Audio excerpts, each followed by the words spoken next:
저 사람 오케스트라에서 쫓겨난 주정뱅이 아니야? 박 지휘자의 목소리가 광장에 울려 퍼졌다. 순간 규호의 연주가 멈췄고 사람들의 시선이 차갑게 변했다. 술 때문에 교향악단에서 쫓겨나더니 이제 여기서 구걸이라도 하려는 겁니까? 규호는 바이올린을 떨어뜨릴 뻔하며 절망에 빠졌다. 나는, 나는 끝났다. 이제 정말 아무도 듣지 않겠구나. 잊힌 선율 속의 노인. 서울 종로 지하도 입구, 새벽 5시 반. 차가운 바람이 지하철 환풍구에서 불어나오는 이곳에서 한규호는 오늘도 눈을 뜹니다. 72살 헐거운 군용 외투 위로 드러난 그의 손은 거칠고 때가 묻어 있지만 손가락 끝은 여전히 섬세한 움직임을 기억하고 있었습니다.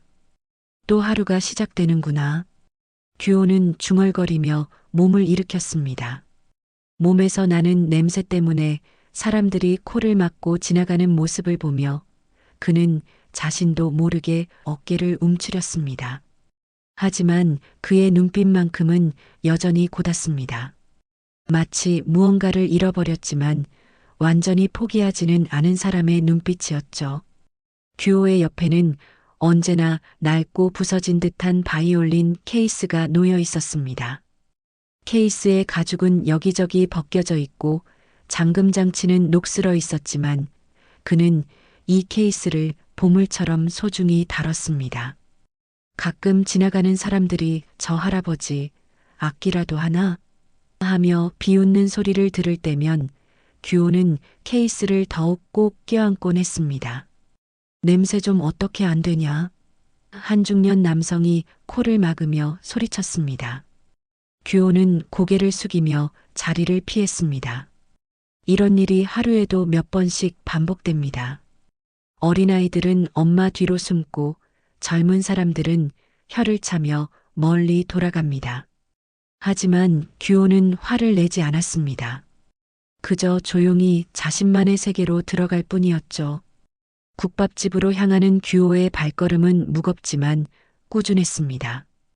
골목 안쪽에 있는 작은 국밥집, 규호는 매일 아침 이곳에서 하루를 시작합니다. 할아버지, 또 오셨네요. 국밥집 사장은 인상을 찌푸리며 말했지만 그래도 따뜻한 국밥 한 그릇은 내어주었습니다. 감사합니다. 규호는 작은 목소리로 인사하며 구석진 자리에 앉았습니다. 다른 손님들은 규호가 앉자 자리를 옮기거나 코를 막았습니다. 하지만 규호는 개의치 않고 천천히 국밥을 먹었습니다. 뜨거운 국물이 목으로 넘어가면서 얼어붙은 몸이 조금씩 녹아들었습니다. 내 손끝은 아직 기억한다. 무대의 빛을. 규호는 케이스를 어루만지며 속삭였습니다. 그의 머릿속에는 아직도 선명하게 남아있는 기억들이 있었습니다. KBS 교향악단 제1바이올린 주자로 활동하던 시절 환한 무대 조명 아래에서 검은 연미복을 입고 서 있던 자신의 모습 말입니다. 그때는 달랐습니다. 세종문화회관의 큰 무대에 서면 수천 명의 관객들이 숨을 죽이고 자신의 연주에 귀 기울였습니다. 바이올린에서 흘러나오는 선율이 홀 전체를 가득 채울 때면 규호는 마치 신과 대화하는 듯한 황홀감을 느꼈습니다. 브라보를 외치는 관객들의 환호, 꽃다발을 안고 무대 위에서 인사하던 그 순간들이 아직도 생생합니다. 아버지, 오늘 연주 정말 멋있었어요. 딸 수진이 연주회가 끝나고 달려와 안기던 모습도 떠올랐습니다. 그때 수진이는 초등학생이었죠. 아버지가 무대에서 연주하는 모습을 보며 눈을 반짝이며 자랑스러워했습니다. 우리 아빠는 세상에서 제일 멋진 바이올리니스트야. 하지만 그 모든 영광은 서서히 무너져 갔습니다. 아내와의 불화가 시작된 것은 규호가 연주 활동에만 몰두하면서부터였습니다. 당신은 가족보다 바이올린이 더 소중한 것 같아요. 아내의 차가운 목소리가 귓가에 맴돕니다. 집에는 연주 때문에 늦게 들어가고 주말에도 연습실에서 보내는 시간이 많아지면서 가족과의 시간은 점점 줄어들었습니다. 그리고 스트레스를 달래기 위해 시작한 술이 문제가 되었습니다. 처음에는 연주 후 동료들과 가볍게 마시는 정도였지만 점차 혼자서도 마시게 되었습니다. 연습실에서 몰래 마시기도 하고 연주회 직전의 떨림을 없애기 위해 마시기도 했습니다. 결국 무대에서 실수를 하게 되었고 지휘자에게 경고를 받았습니다. 한규호 씨, 이런 식으로는 더 이상 함께할 수 없습니다. 단장의 차가운 선고가 떨어졌을 때 규호의 세상은 완전히 무너졌습니다. KBS 교향악단에서 퇴출당한 이후 다른 곳에서도 규호를 받아주지 않았습니다. 음악계는 생각보다 좁았고 소문은 빨리 퍼졌습니다. 아내는 딸을 데리고 집을 나갔습니다. 이제 정말 끝이야. 빈집에 혼자 남은 규호는 바이올린을 안고 울었습니다. 모든 것을 잃었습니다. 가족도, 직업도, 사회적 지위도. 하지만 바이올린만큼은 팔지 않았습니다. 마지막 남은 자존심이었기 때문입니다. 국밥을 다 먹고 나온 규호는 다시 바이올린 케이스를 안고 거리를 걸었습니다. 사람들의 시선을 피해 골목길로 또 골목길로 걸어가며 그는 생각했습니다. 어떻게 이렇게 되었을까? 한때는 모든 것을 가졌던 자신이 이제는 아무것도 없는 노숙자가 되어버렸습니다. 해가 저물어가는 종로거리, 규호는 오늘도 자신만의 자리로 돌아갑니다. 지하도 입구 구석진 곳, 차가운 콘크리트 바닥에 신문지를 깔고 앉습니다. 바이올린 케이스를 베개 삼아 눕지만 잠들기 전 마지막으로 케이스를 열어보곤 합니다. 그 안에 든 낡은 바이올린은 여전히 아름다웠습니다. 세월이 흘러 광택은 바랬지만 나무의 결은 여전히 고급스러웠습니다. 규호는 바이올린을 쓰다듬으며 속삭였습니다. 아직 포기하지 않았다. 비록 지금은 모든 것을 잃었지만 음악에 대한 사랑만큼은 여전히 그의 마음 깊은 곳에서 불씨처럼 타오르고 있었습니다. 낯선 기회. 며칠이 지나고 평소보다 시끄러운 아침이었습니다. 청계천 광장 쪽에서 들려오는 웅성거리는 소리에 규호는 잠에서 깼습니다. 무슨 일이지? 규호는 바이올린 케이스를 들고 소음의 근원지로 향했습니다. 멀리서도 보이는 대형 현수막이 그의 시선을 끌었습니다. 시민과 함께하는 자선음악회 마이너스 서울시립교향악단과 한국예술대학교 합동공연이라고 적혀 있었습니다. 음악회라. 규호의 가슴이 두근거리기 시작했습니다. 광장에는 벌써 많은 사람들이 모여들고 있었고 무대 설치 작업이 한창이었습니다. 음향시설을 점검하는 스태프들의 모습, 악기를 나르는 음대생들의 분주한 발걸음, 그 모든 것이 규호에게는 그리운 풍경이었습니다. 무대 위에서는 한국예술대학교의 김 교수가 학생들에게 지시사항을 전달하고 있었습니다. 오늘 공연은 시민들을 위한 자선음악회입니다. 여러분의 실력을 마음껏 보여주세요. 김 교수는 단정한 정장 차림의 권위 있는 모습으로 학생들을 지휘하고 있었습니다. 규호는 그 모습을 보며 자신이 교향악단에 있을 때를 떠올렸습니다. 학생들이 바이올린을 조율하는 소리, 첼로의 깊은 울림, 플루트의 맑은 선율이 연습음으로 흘러나왔습니다. 아, 이 소리들. 규호의 귀는 각각의 악기 소리를 분석하고 있었습니다. 마치 오래된 친구를 만난 것처럼 익숙하고 그리웠습니다.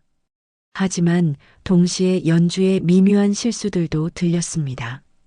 바이올린 섹션의 박자가 미세하게 어긋나고 첼로와 비올라의 화음이 완벽하지 않았습니다. 규호는 무대에서 조금 떨어진 곳에서 그 모습을 바라보았습니다. 사람들이 자신 곁을 지날 때마다 코를 막거나 얼굴을 찌푸렸지만 규호는 개의치 않았습니다. 지금은 오직 음악에만 집중하고 있었기 때문입니다. 그때였습니다. 무대 뒤편 쓰레기 더미 옆에서 반짝이는 무언가가 규호의 눈에 띄었습니다. 다가가서 보니 바이올린 활이었습니다. 아마도 누군가가 실수로 떨어뜨리고 간 것 같았습니다. 활은 조금 낡긴 했지만 아직 쓸만했습니다. 규호는 주변을 둘러보며 주인을 찾으려 했지만 아무도 찾는 사람이 없었습니다. 이건 규호의 손이 떨리기 시작했습니다. 활을 집어드는 순간 마치 전기가 흐르는 듯한 느낌이 들었습니다. 이건 아직 나를 부른다. 손목의 움직임을 확인해 보니 몸은 기억하고 있었습니다.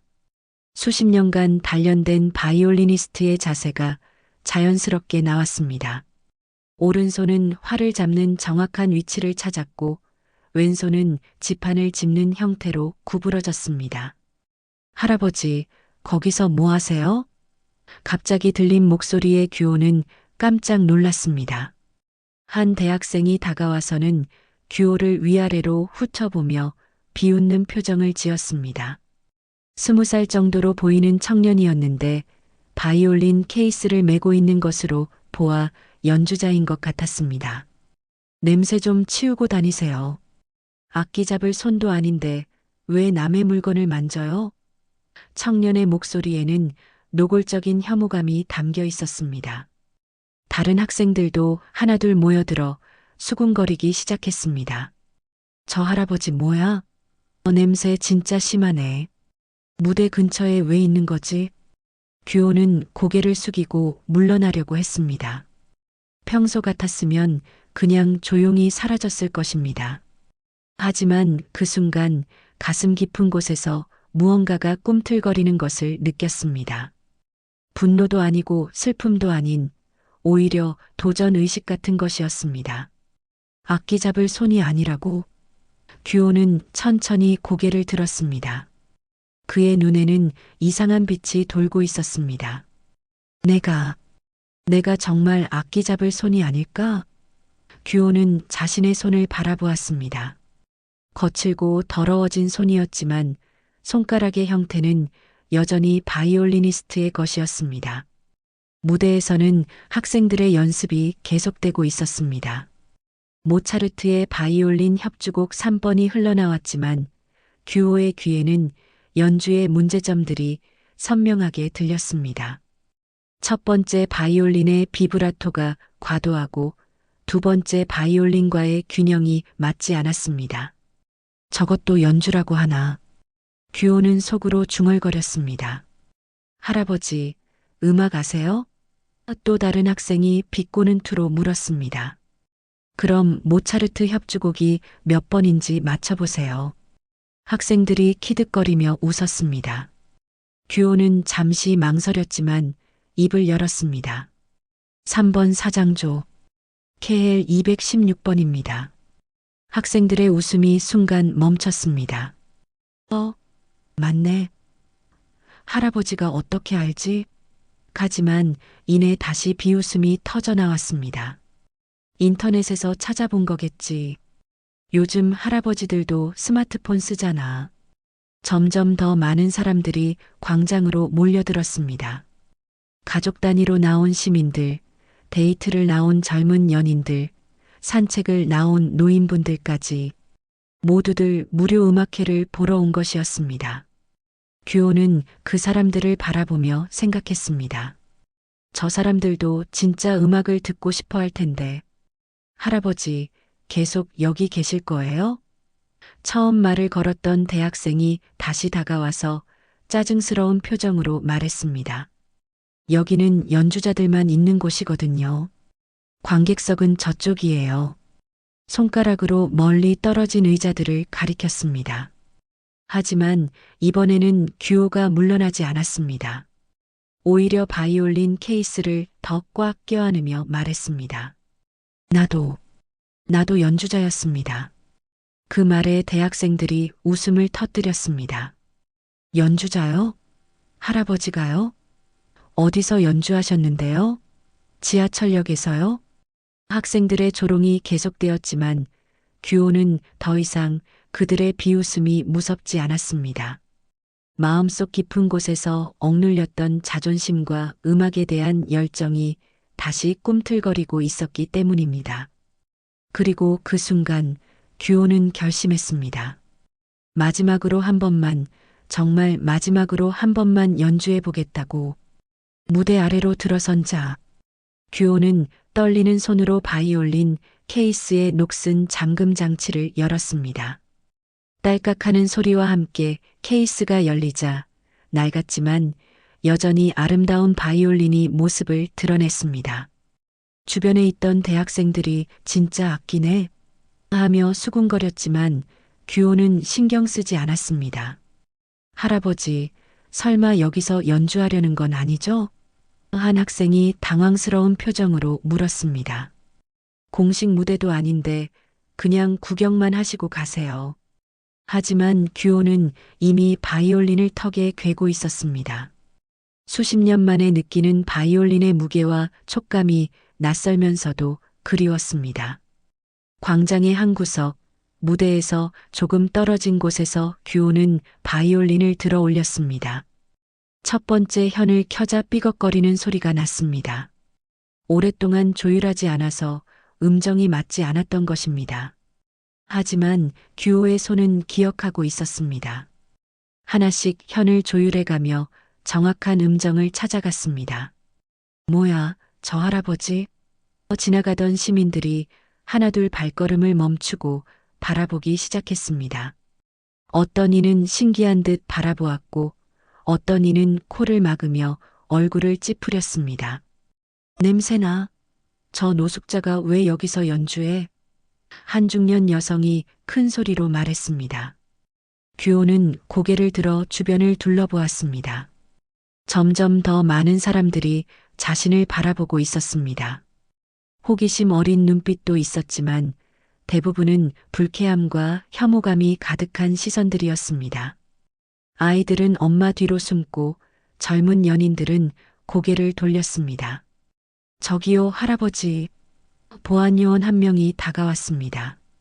여기서는 연주하시면 안 됩니다. 공식 행사 진행 중이거든요. 보안요원은 예의는 지키고 있었지만 목소리에는 분명한 거부감이 담겨 있었습니다. 저쪽 관객석으로 가서 구경하세요. 하지만 규호는 바이올린을 내려놓지 않았습니다. 오히려 자세를 더욱 곧게 펴며 말했습니다. 잠시만 연주하겠습니다. 그의 목소리는 떨렸지만 눈빛만큼은 확고했습니다. 이건 내 마지막 무대일지라도 음악은 내 전부입니다. 무대 위에서 연습하던 학생들도 소란을 듣고 규호 쪽을 바라보았습니다. 김 교수가 미간을 찌푸리며 보안 요원에게 손짓했습니다. 저분 좀 정중하게 모셔다 드려요. 공연에 방해가 되잖아요. 학생들은 키득거리며 웃었습니다. 할아버지가 우리랑 경쟁하려나 봐. 제발 한 곡만. 규호는 보안 요원을 바라보며 간청했습니다. 단 한 곡만 연주하고 가겠습니다. 보안 요원은 난처한 표정을 지었습니다. 강제로 끌어낼 수도 없고 그렇다고 그냥 둘 수도 없는 상황이었습니다. 그때 규호는 결심을 굳혔습니다. 더 이상 허락을 구하지 않기로 했습니다. 떨리는 손으로 활을 현에 대고 첫 음을 켰습니다. 처음에는 삐걱거리는 소리가 났지만 이내 맑은 음색이 흘러나오기 시작했습니다. 주변이 순간 고요해졌습니다. 웅성거리던 사람들의 목소리가 멈추고 아이들의 울음소리도 잦아들었습니다. 마치 시간이 멈춘 듯한 정막이 광장을 감쌌습니다. 규호가 선택한 곡은 바흐의 무반주 바이올린 파르티타 2번 중 사라방드였습니다. 깊고 슬픈 선율이 차가운 공기를 타고 퍼져나갔습니다. 하지만 그 고요함은 오래가지 않았습니다.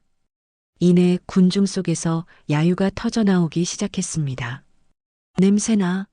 저 노숙자가 왜 여기서 연주해? 보기 좋지 않아. 아이들도 있는데. 당장 그만두게 해요. 사람들의 목소리가 점점 커졌습니다. 보안 요원이 다시 다가와 규호의 팔을 잡으려 했습니다. 할아버지, 정말 안 됩니다. 다른 분들이 불편해 하시잖아요. 하지만 규호는 연주를 멈추지 않았습니다.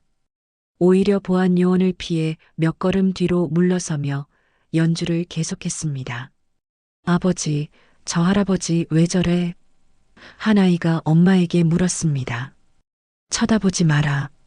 더러워. 엄마는 아이의 손을 잡아 끌며 그 자리를 떠났습니다. 다른 사람들도 하나둘 자리를 피하기 시작했습니다. 규호 주변에는 점점 빈 공간이 생겨났습니다. 무대 위에 김 교수는 답답한 표정으로 보안팀장에게 전화를 걸었습니다. 빨리 저분 좀 모셔가 주세요. 우리 공연 시작해야 하거든요. 학생들은 연습을 멈추고 규호를 바라보며 수군거렸습니다. 저 할아버지 진짜 끝까지 할 생각인가? 규호는 사람들의 시선과 야유에도 불구하고 연주를 계속했습니다.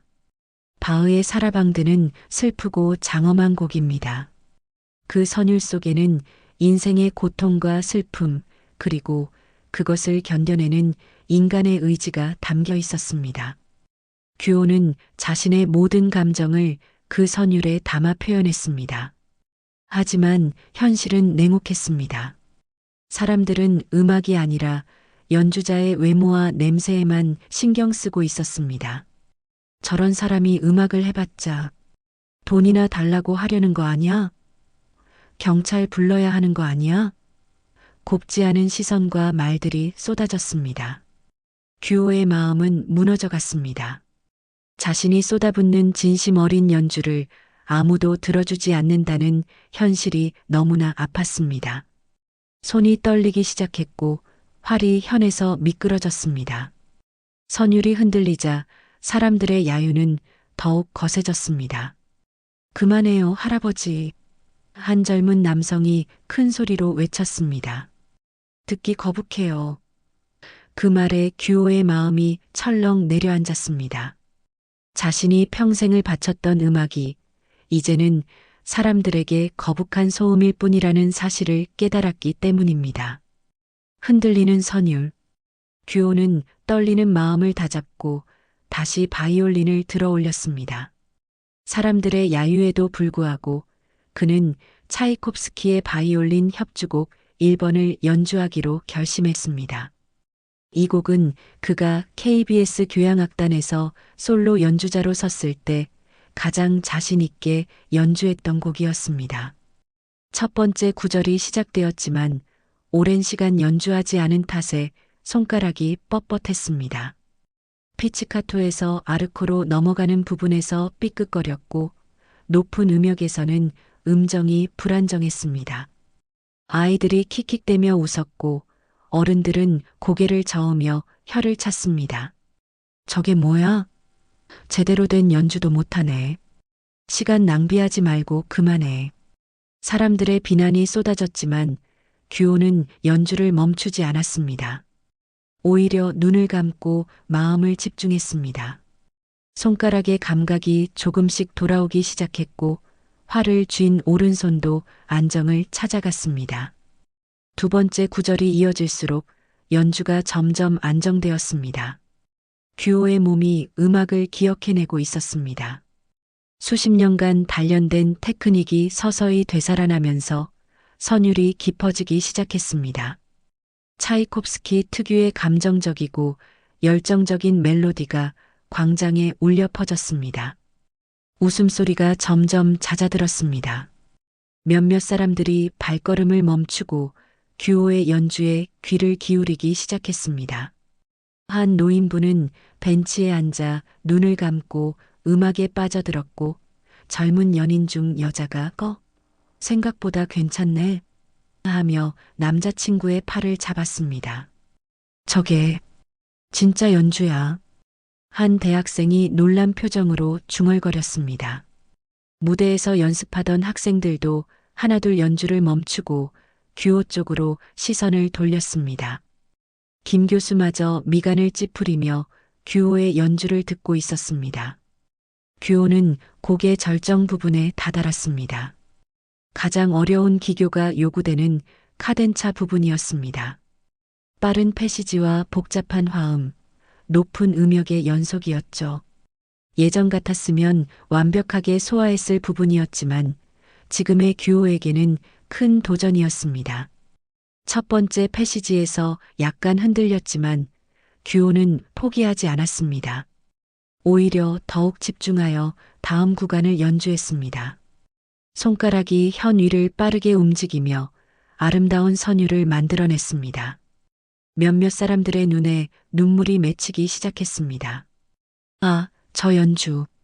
한 중년 여성이 손수건을 꺼내며 눈물을 닦았습니다. 예전에 아버지가 들려주시던 바이올린 소리 같아요. 다른 사람들도 하나둘 듀오의 연주에 빠져들기 시작했습니다. 야유하던 목소리들이 점점 잦아들고 대신 조용한 감탄이 새어나왔습니다. 하지만 바로 그때였습니다. 군중 속에서 익숙한 목소리가 크게 울려 퍼졌습니다. 저 사람 오케스트라에서 쫓겨난 주정뱅이 아니야? 모든 사람들의 시선이 그 목소리의 주인을 향했습니다. 한 중년 남성이 군중을 뚫고 앞으로 나왔습니다. 박 지휘자였습니다. 현재 서울시립교향악단의 부지휘자로 활동하고 있는 그는 규호와 함께 KBS 교향악단에서 활동했던 동료였습니다. 규호를 알아본 박 지휘자의 얼굴에는 놀람과 당황, 그리고 약간의 경멸이 섞여 있었습니다. 한규호, 정말 당신이군요. 박 지휘자가 큰 소리로 말했습니다. 여기서 뭐 하는 겁니까? 그의 목소리에는 옛 동료를 반가워하는 기색은 전혀 없었습니다. 오히려 불편함과 거리감만이 느껴졌습니다. 규호의 연주가 멈췄습니다.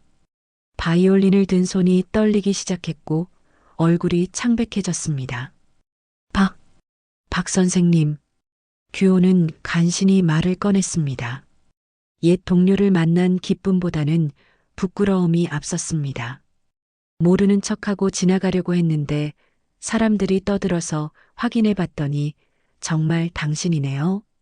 박 지휘자는 차가운 목소리로 말했습니다. 술 때문에 교향악단에서 쫓겨나더니 이제 여기서 구걸이라도 하려는 겁니까? 순식간에 분위기가 싸늘해졌습니다. 규호의 연주에 감동받기 시작했던 사람들이 다시 술렁이기 시작했습니다. 저 할아버지가 주정뱅이였어? 역시 뭔가 이상하다고 생각했어. 술주정뱅이가 음악을 해? 수군거림이 다시 시작되었습니다. 그게 아닙니다.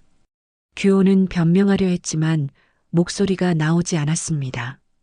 박 지휘자의 차가운 시선과 사람들의 의심 어린 눈빛이 그를 짓누르고 있었습니다. 아까까지 음악으로 조금씩 마음을 열기 시작했던 사람들이 다시 등을 돌리기 시작했습니다. 음악계에서는 다 아는 이야기죠. 박 지휘자가 주변 사람들에게 설명하듯 말했습니다. 술에 빠져서 연주의 도중에 실수를 저지르고 결국 교향악단에서 퇴출당했어요. 가족도 떠나고 말이죠. 그의 말 한마디 한마디가 규호의 가슴에 비수처럼 꽂혔습니다. 김 교수가 무대에서 내려와 박 지휘자에게 다가왔습니다. 박 선생님, 저분을 아시는 모양이네요? 네, 예전 동료였습니다만. 박 지휘자는 고개를 저으며 말했습니다. 지금은 별로 관계를 유지하고 싶지 않네요. 사람들의 시선이 점점 차가워졌습니다. 아까까지 규호의 연주에 감동받았던 사람들마저 이제는 동정 어린 눈빛으로 바라보거나 아예 외면했습니다. 역시 그런 사람이었어. 처음부터 뭔가 이상하다고 생각했어. 불쌍하긴 하지만 규호는 무너져 내리는 듯한 기분이었습니다. 음악으로 조금씩 사람들의 마음을 움직이고 있었는데 과거의 상처가 모든 것을 망쳐버렸습니다. 바이올린을 든 손이 심하게 떨렸고 다리에 힘이 빠져 비틀거렸습니다. 5챕터 가장 큰 추락. 박 지휘자의 폭로는 여기서 끝나지 않았습니다. 그는 마치 오랫동안 참았던 말을 쏟아내듯 계속해서 규호의 과거를 털어놓았습니다. 한규호 씨는 한때 정말 실력 있는 바이올리니스트였어요. 세계적인 무대에도 섰었죠. 하지만 박 지휘자는 잠시 말을 멈추며 규호를 바라보았습니다. 하지만 술에 빠지면서 모든 것이 달라졌습니다. 박 지휘자의 목소리에는 안타까움보다는 경멸이 담겨 있었습니다. 처음에는 연주 후에만 마셨어요. 스트레스 해소라고 하면서 말이죠. 그런데 점점 연습 중에도 마시고 심지어 공연 직전에도 마셨습니다. 규호는 고개를 떨구고 있었지만 박 지휘자의 말 하나하나가 뼈에 사무치도록 아팠습니다. 모든 것이 사실이었기 때문입니다. 그 당시 규호는 완벽한 연주에 대한 압박감과 가족관계의 악화로 인한 스트레스를 술로 달래려 했습니다. 기억나세요? 베토벤의 바이올린 협주곡을 연주하던 그날 말입니다. 박 지휘자가 냉소적으로 웃으며 말했습니다. 첫 번째 악장 중간에 완전히 박자를 놓쳤잖아요. 지휘자인 저도 당황스러웠고 다른 단원들도 어떻게 해야 할지 몰랐어요. 그날의 기억이 규호의 머릿속에 생생하게 떠올랐습니다. 무대에 오르기 전 떨림을 없애려고 마신 소주 한 병이 무대 위에서 독이 되었습니다. 평소라면 눈 감고도 연주할 수 있었던 베토벤 협주곡이 그날은 악몽이 되었습니다. 관객들이 웅성거리기 시작했죠. 어떤 분은 중간에 나가시기도 했고요. 박 지휘자는 잔인할 정도로 자세하게 그날의 상황을 설명했습니다. 결국 곡을 끝까지 연주하긴 했지만 그 이후로 한규호 씨에 대한 평가는 완전히 달라졌어요. 주변 사람들이 수군거리기 시작했습니다. 그런 일이 있었구나. 술주정뱅이가 무대에 서다니. 그래서 쫓겨난 거구나. 사람들의 시선이 점점 더 차가워졌고 몇몇은 아예 그 자리를 떠나기 시작했습니다. 가족관계도 엉망이었죠. 박 지휘자가 더욱 날카로운 말을 이어갔습니다. 부인과 딸이 있었는데 술 때문에 가정을 돌보지 않았어요. 집에는 늦게 들어오고 들어와서는 술에 취해 고래고래 소리만 지르고. 그만하세요. 규호가 간신히 입을 열었지만 목소리는 떨리고 있었습니다. 제발 그만하세요. 하지만 박 지휘자는 멈추지 않았습니다. 마치 이 기회에 평소하고 싶었던 말을 모두 쏟아내려는 듯 했습니다. 결국 부인이 딸을 데리고 집을 나갔죠. 그때가 언제였더라? 한 20년 전쯤? 아니, 더 오래됐나? 박 지휘자는 마치 남의 일인 양 담담하게 말했습니다. 그 이후로 한규호 씨는 완전히 무너졌어요. 술만 마시고 연습도 제대로 안 하고. 규호의 머릿속에 딸 수진의 어린 얼굴이 떠올랐습니다. 아빠, 왜 자꾸 술 마셔요? 엄마가 울어요. 어린 수진이 자신의 옷자락을 잡고 울며 말했던 기억이 생생했습니다. 하지만 그때의 규호는 딸의 눈물보다 술잔이 더 중요했습니다. 마지막 경고도 여러 번 받았잖아요. 박 지휘자가 계속해서 말했습니다. 단장님이 개인적으로 불러서 상담도 하고 다른 단원들도 도와주려고 했어요. 하지만 한규호 씨는 변하지 않았죠. 그것도 사실이었습니다. 동료들이 걱정해주고 단장이 기회를 줬지만 규호는 술을 끊지 못했습니다. 연주에 대한 부담감과 가족을 잃은 상실감이 너무 컸습니다. 술은 그 고통을 잊게 해주는 유일한 방법인 것처럼 느껴졌습니다. 결국 마지막 공연에서 완전히 망쳤죠. 박 지휘자의 목소리가 더욱 차가워졌습니다. 모차르트 레퀴엠 연주회였는데 솔로 부분에서 완전히 엉터리로 연주했어요.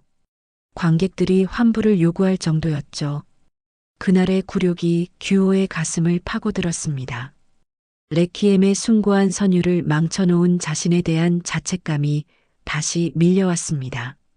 관객들의 차가운 시선, 동료들의 실망한 표정, 그리고 단장의 마지막 선고가 귓가에 맴돌았습니다. 그래서 결국 오케스트라에서 퇴출당했고 그 이후로는 소식도 없었는데 박 지휘자는 규호를 위아래로 훑어보며 말했습니다. 이렇게 됐군요.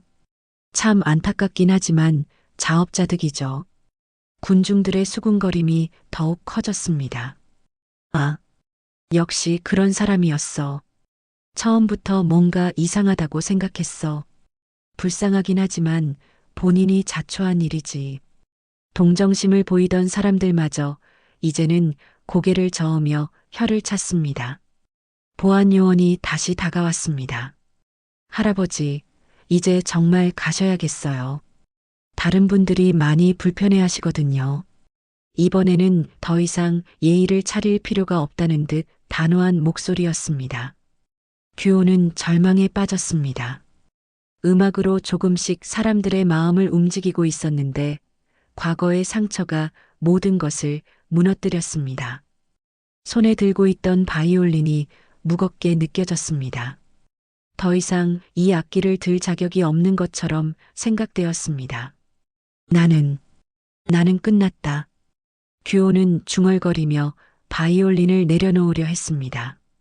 떨리는 손이 악기를 놓치면서 바이올린이 바닥에 떨어질 뻔했습니다. 다행히 끈에 걸려 완전히 떨어지지는 않았지만 그 모습이 더욱 초라해 보였습니다. 사람들은 이제 완전히 등을 돌렸습니다. 아까까지 규호의 연주에 귀 기울이던 사람들마저 실망한 표정으로 자리를 떠났습니다. 이제 정말 아무도 듣지 않겠구나. 규호는 스스로에게 속삭였습니다. 내 음악을 들어줄 사람은 이제 정말 아무도 없구나. 내면의 울림. 규호는 바이올린을 바닥에 떨어뜨리려는 순간 갑자기 군중 속에서 여성의 목소리가 울려 퍼졌습니다. 멈춰요. 그 목소리는 다른 사람들의 야유와는 완전히 달랐습니다. 간절하고 떨리는 목소리였습니다. 저 연주, 제 아버지가 예전에 들려주던 선율과 똑같아요. 모든 사람들이 그 목소리의 주인을 찾기 위해 고개를 돌렸습니다. 군중 뒤쪽에서 한 중년 여성이 손을 흔들며 앞으로 나오고 있었습니다. 50대 초반으로 보이는 그 여성은 눈에 눈물을 가득 담고 있었습니다. 규호의 손이 멈춘 채로 그 여성을 바라보았습니다. 무언가 익숙한 느낌이 들었지만 정확히 알아보기는 어려웠습니다. 너무 오랜 시간이 흘렀고 그 여성도 많이 변해 있었기 때문입니다. 저 선율을 아는 사람이 또 있나요? 박 지휘자가 의아한 표정으로 물었습니다. 다른 사람들도 궁금한 듯 그 여성을 바라보았습니다. 여성은 울음을 참으며 천천히 규호에게 다가왔습니다. 제 아버지가 그렇게 연주하셨어요. 여성은 떨리는 목소리로 말했습니다.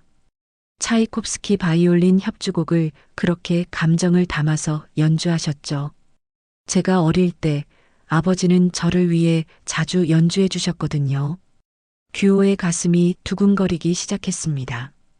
그 목소리, 그 말투에서 무언가 매우 익숙한 것을 느꼈습니다. 마치 오래전 기억 속에서 들어본 듯한 목소리였습니다. 아버지는 정말 멋진 바이올리니스트셨어요. 여성이 눈물을 닦으며 계속 말했습니다. KBS 교향악단에서 활동하셨고 저는 아버지가 세상에서 제일 자랑스러웠어요. 연주회가 있을 때마다 저를 데리고 가서 무대 뒤에서 구경시켜 주셨죠. 규호의 머릿속에 어린 딸의 모습이 떠올랐습니다.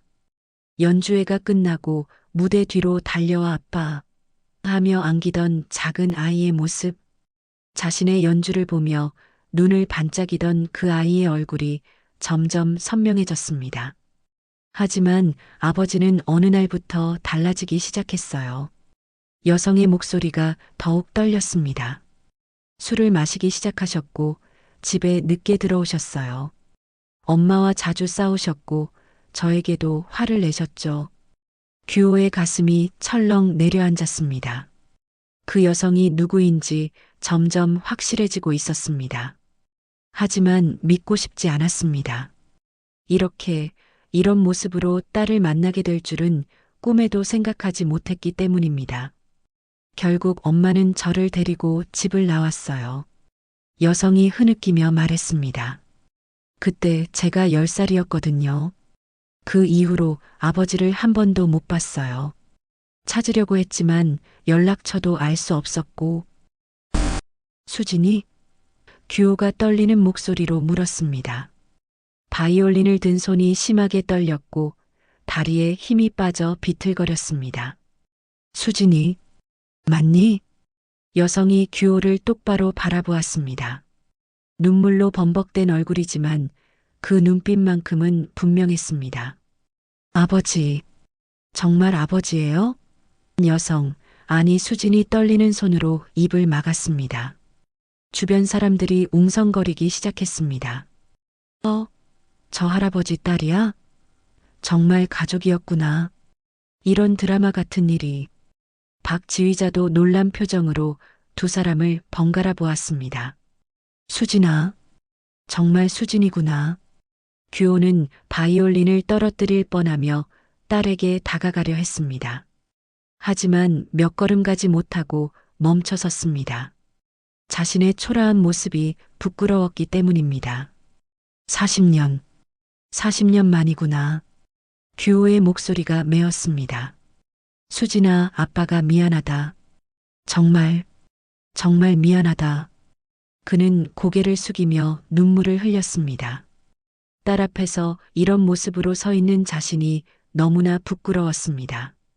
수진도 울음을 터뜨렸습니다. 아버지, 이렇게 계셨던 거예요? 왜 이렇게 된 거예요? 그녀는 아버지의 초라한 모습을 보며 가슴이 아팠습니다. 한때 무대에서 빛나던 아버지의 모습과 지금의 모습이 너무나 달랐기 때문입니다. 수진아, 아빠는. 규호가 말을 시작하려 했지만 목이 메어 말이 나오지 않았습니다. 어떻게 설명해야 할지, 무엇부터 말해야 할지 알 수 없었습니다. 40년간의 공백을 어떻게 메울 수 있을까요? 아버지의 연주를 듣고 있으면 어릴 때 기억이 났어요. 수진이 눈물을 닦으며 말했습니다. 아버지가 저를 무릎에 앉혀놓고 바이올린을 연주해 주시던 기억. 그때 아버지는 정말 행복해 보였어요. 그 말에 규호의 가슴속 깊은 곳에서 뭔가가 울렸습니다. 오래전 잊었던 따뜻한 기억들이 되살아났습니다. 어린 수진을 무릎에 앉혀놓고 자장가처럼 바이올린을 연주해 주던 저녁들. 그때가 자신의 인생에서 가장 행복했던 시간이었습니다.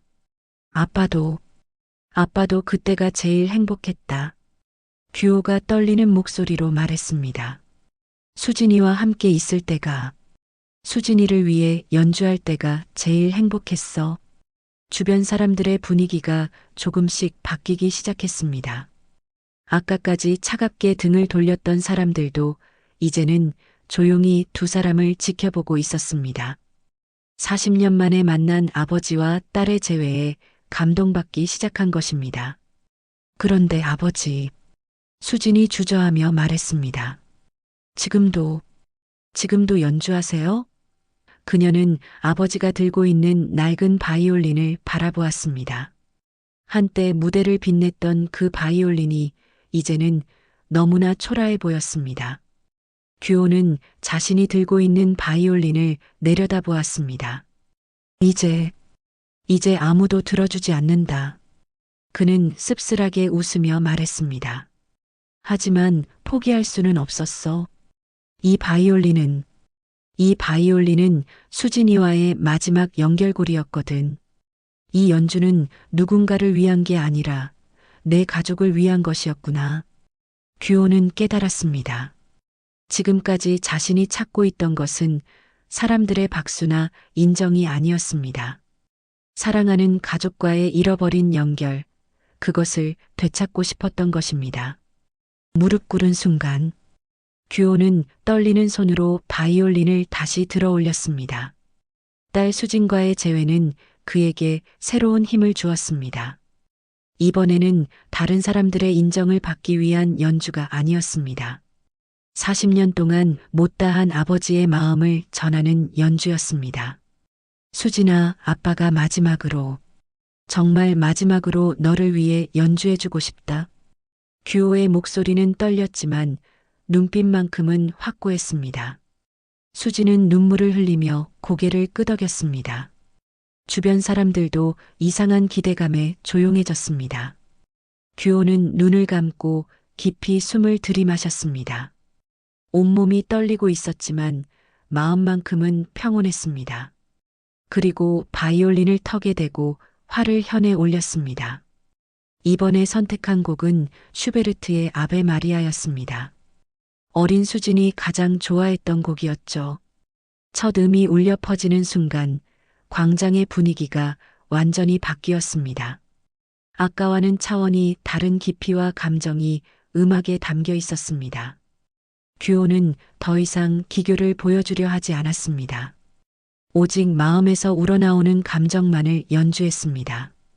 사람들의 수군거림이 점점 잦아들었습니다.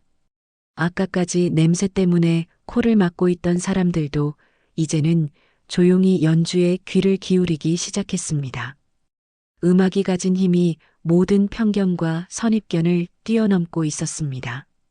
저 연주. 한 젊은 여성이 남자친구의 팔을 잡으며 속삭였습니다. 뭔가 다른 것 같아. 진짜 마음에서 나오는 것 같아.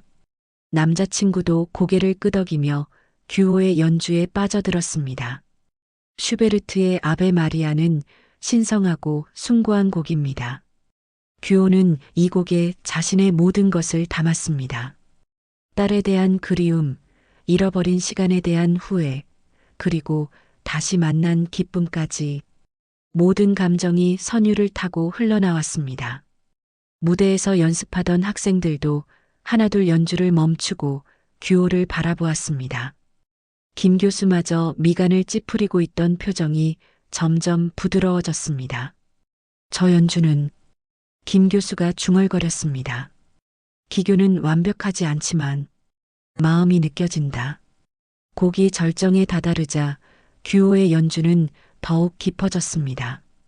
높은 음역에서 약간 떨렸지만 오히려 그 떨림이 더욱 진실되게 느껴졌습니다. 완벽하지 않지만 진심이 담긴 연주였습니다. 군중 속에서 한 노인이 먼저 무릎을 꿇었습니다. 70대로 보이는 그 노인은 눈을 감고 규호의 연주에 온몸을 맡겼습니다. 이런 연주를 들어본 지가 언제인지 노인은 눈물을 흘리며 중얼거렸습니다. 그 모습을 본 다른 사람들도 하나둘 자리에서 일어나 규호에게 다가갔습니다. 어떤 이는 서서 조용히 듣고 어떤 이는 벤치에 앉아 눈을 감고 음악에 빠져들었습니다. 아까까지 야유하던 사람들마저 이제는 경건한 표정으로 연주를 들었습니다. 수지는 아버지의 연주를 들으며 어린 시절의 기억들이 하나씩 되살아나는 것을 느꼈습니다. 아버지가 자신을 무릎에 앉혀놓고 연주해주던 저녁들, 연주회가 끝나고 무대 뒤에서 아버지를 기다리던 설렘, 아버지를 자랑스러워했던 마음들이 모두 되돌아왔습니다. 아버지. 수지는 참았던 눈물을 터뜨리며 무릎을 꿇었습니다. 40년 동안 마음속에 묻어두었던 아버지에 대한 사랑이 한꺼번에 쏟아져 나왔습니다. 이제야 찾았어요. 제 아버지를 이제야 다시 찾았어요. 수진이 무릎을 꿇은 것을 본 다른 사람들도 차례로 무릎을 꿇기 시작했습니다. 처음에는 몇 명뿐이었지만 점점 더 많은 사람들이 규호의 연주 앞에 무릎을 꿇었습니다. 나이든 노인부터 어린아이까지 모든 세대가 하나가 되어 음악에 경의를 표했습니다. 박 지휘자는 믿을 수 없다는 표정으로 그 광경을 바라보았습니다. 아까까지 자신이 비난했던 옛 동료가 이렇게 사람들의 마음을 움직이고 있다는 사실이 충격적이었습니다. 자신도 모르게 고개가 숙여지고 있었습니다. 저건 진짜 음악이다. 박 지휘자가 중얼거렸습니다. 기교나 완벽함이 아니라 진짜 마음에서 나오는 음악이야. 그도 결국 무릎을 꿇고 규호의 연주에 귀를 기울였습니다. 김 교수와 학생들도 무대에서 내려와 규호 주변에 모였습니다. 음대에서 배우는 완벽한 기교와는 다른 인생의 무게가 담긴 연주였습니다. 저런 연주를 하려면 한 학생이 감탄하며 말했습니다. 얼마나 많은 것을 겪어야 하는 걸까요? 곡이 끝나갈 무렵 광장에는 완전한 정적이 흘렸습니다. 규호의 바이올린에서 나오는 마지막 음표들만이 차가운 공기를 가르며 사람들의 마음속 깊이 스며들었습니다. 아무도 감히 소리를 내지 못했습니다. 마지막 음이 사라지고 나서도 한동안 아무도 움직이지 않았습니다. 모든 사람들이 지금 막 들은 연주의 여운에 빠져 있었습니다. 그것은 단순한 바이올린 연주가 아니었습니다. 한 인간의 인생 전체가 담긴 고백이었습니다. 규호는 천천히 바이올린을 내렸습니다. 온몸에 힘이 빠져 비틀거렸지만 얼굴에는 평온한 미소가 번졌습니다. 마침내 자신이 찾고 있던 것을 찾았기 때문입니다. 그것은 사람들의 박수나 인정이 아니라 음악을 통해 사랑하는 사람과 다시 연결되는 것이었습니다. 아버지, 수진이 일어나 규호에게 달려갔습니다. 40년 만에 아버지와 딸이 서로를 끌어안는 순간이었습니다. 주변 사람들은 조용히 그 모습을 지켜보며 눈물을 흘렸습니다. 음악이 만들어낸 기적 같은 순간이었습니다. 다시 울린 선율. 한동안 이어진 정적을 깨고 한 사람이 조용히 박수를 치기 시작했습니다. 그 박수가 물결처럼 번져나가며 광장 전체가 따뜻한 박수 소리로 가득 찼습니다.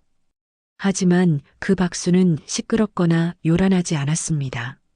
마치 성당에서 기도를 마친 후와 같은 경건하고 진심 어린 박수였습니다. 규호는 딸 수진의 품에 안겨 40년 동안 참았던 눈물을 쏟아냈습니다. 수진아, 아빠가 정말 미안하다. 내가 필요할 때 곁에 있어주지 못해서 정말 미안하다.